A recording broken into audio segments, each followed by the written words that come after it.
잠시만 차 한 잔의 여유를. 뱀같이 지혜롭고 비둘기같이 순결하라니. 우리는 성경에서 상반된 두 가지 시각을 발견하게 됩니다. 그래서 어떤 사람들은 단어 사용이나 문장 형식이 다르다는 점을 근거로 들어 창세기를 2개 이상의 문서가 합친 것이라고 보기도 합니다. 또한 성경에는 같은 사건을 다르게 기록한 부분이 있는데 이것을 가지고 성경을 역대기사가와 열왕기사가로 나누기도 합니다. 사람들은 이렇게 세상의 연구 방식을 적용해서 성경을 다양하게 설명하는데 설명 방식에 따라 입장이 나뉩니다. 거친 구분이기는 하지만 거기서 통일성을 찾는 쪽은 복음주의 진영이고 반대로 차이점을 드러내어 성경을 의심스럽게 보려는 쪽은 자유주의 진영입니다. 세상에서도 2개의 다른 시각을 어떻게 통합해야 할지 고민이 큽니다. 분명 옳아 보이는 방법도 다른 누군가에게는 옳지 않을 수 있습니다. 그렇다고 적당한 타협이 능사가 아닌 게 최악의 결과를 낳을 수도 있기 때문입니다. 성경은 다릅니다. 성경에 기록된 2개의 다른 시선은 오직 하나님의 의로 하나가 됩니다.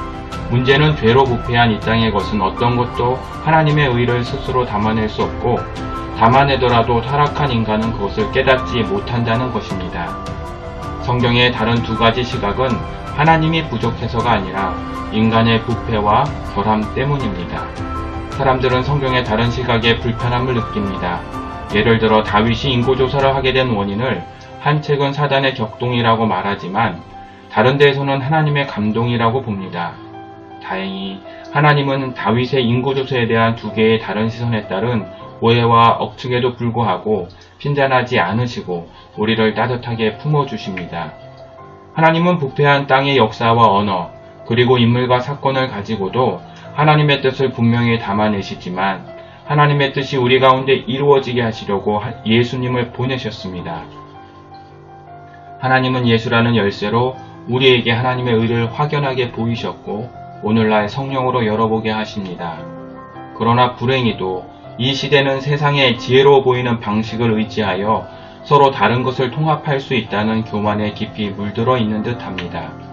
인간의 관점, 인간의 방식에 갇혀 있으면 하나님의 의를 알 수 없을 뿐더러 본의 아니게 혹은 의도적으로 하나님의 의를 회방하게 됩니다.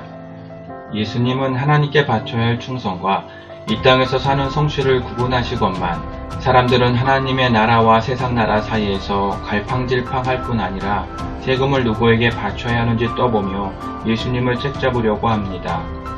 예수님은 자신의 삶을 통해 인간의 관점에 갇혀있지 않으시고 순결과 지혜가 어떻게 하나 되는지 우리에게 밝히 보이십니다. 교회는 예수님의 이러한 모습을 본받아야 하건만 뱀의 지혜에 순결의 잣대를 갖다 대고 비둘기의 순결에 지혜를 들이대며 서로 안에서 다툽니다. 악한 자는 다툼이 일어난 틈을 노립니다. 이런 문제로 오늘날 얼마나 많은 교회가 허망하게 허물어졌는지 모릅니다. 이것은 마치 에덴에서의 실패처럼 믿는 자가 주님이 주신 선한 권리를 악한 자에게 순순히 내어주는 꼴입니다. 뱀처럼 지혜로운 자도 옳고 비둘기처럼 순결한 자도 옳습니다.